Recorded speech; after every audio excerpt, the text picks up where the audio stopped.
জটের মধ্যেই অভিষেকের তোপ আসন নিয়ে কংগ্রেসকে খোঁচা অভিষেকের। অসমে কংগ্রেসের চেয়ে তৃণমূল ভোট শতাংশ বেশি, নিজেদের বৃত্তেই ভোট পাচ্ছে না কংগ্রেস। সোশ্যাল মিডিয়ায় কংগ্রেসকে খোঁচা অভিষেকের। এক্স হ্যান্ডেলে তিনি যা লিখেছেন তা আপনাদের দেখাচ্ছি। আর আজ থেকে রাহুল গান্ধীর ন্যায়যাত্রা, উত্তর পূর্ব ভারত থেকে রাহুলের ন্যায়যাত্রা শুরু, তার আগেই খোঁচা অভিষেকের।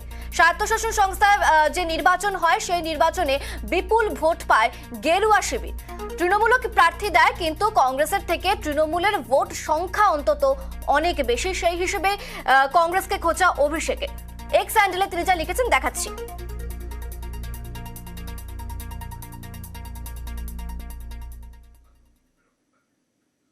বিজেপি বিরোধী জোট ইন্ডিয়ার শনিবারের ভার্চুয়াল বৈঠক থেকে চেয়ারপারসন করা হলো কংগ্রেস সভাপতি মল্লিকার্জুন খার্গেকে। শনিবারের অন্যতম আলোচ্য বিষয় ছিল একজনকে আহ্বায়ক বা চেয়ারপারসন ঠিক করা। এ ব্যাপারে বিহারের মুখ্যমন্ত্রী নীতিশ কুমারের নাম নিয়ে জল্পনা তো চলছিলই, কিন্তু গত কয়েকদিন ধরে এই জল্পনার মাঝে কিন্তু সূত্রের খবর আসে নীতিশের নাম প্রস্তাবিত হয় ঠিকই, কিন্তু তিনি অস্বীকার করেন। শেষ পর্যন্ত কংগ্রেস সভাপতি খার্গেকেই চেয়ারপারসন করলো ইন্ডিয়া। ইন্ডিয়া জোট অহংকারীদের জোট। জোটের নেতারা একে অপরের সঙ্গে কথা বলেন না। কলকাতায় এসে আক্রমণে কেন্দ্রীয় মন্ত্রী অনুরাগ ঠাকুর। ইন্ডিয়াকে ভয় পেয়েছে বিজেপি বলে পাল্টা কটাক্ষ কুণাল ঘোষের।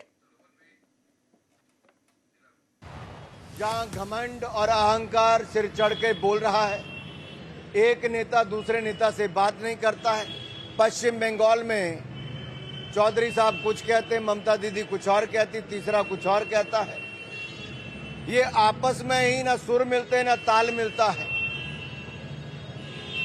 और हमने पहले दिन ही कहा था, ना इनका नेता है कोई, ना नीति है, और नीयत में खोट तो पहले दिन से ही नजर आता था। और मैं फिर कहता हूं, ये घमंडिया गठबंधन ये कहीं का नहीं हो सकता।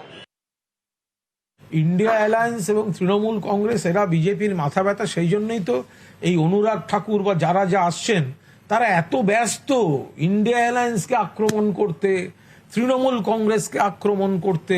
মাথার মধ্যে ঘুরছে ইন্ডিয়া ইন্ডিয়া ইন্ডিয়া ইন্ডিয়া। তা যদি এরা গুরুত্বপূর্ণ নাই হয় তাহলে এদের নিয়ে এত কথা কিসে? অনুরাগ ঠাকুররা জানেন তৃণমূল কংগ্রেস অত্যন্ত গুরুত্বপূর্ণ ভূমিকা পালন করছে।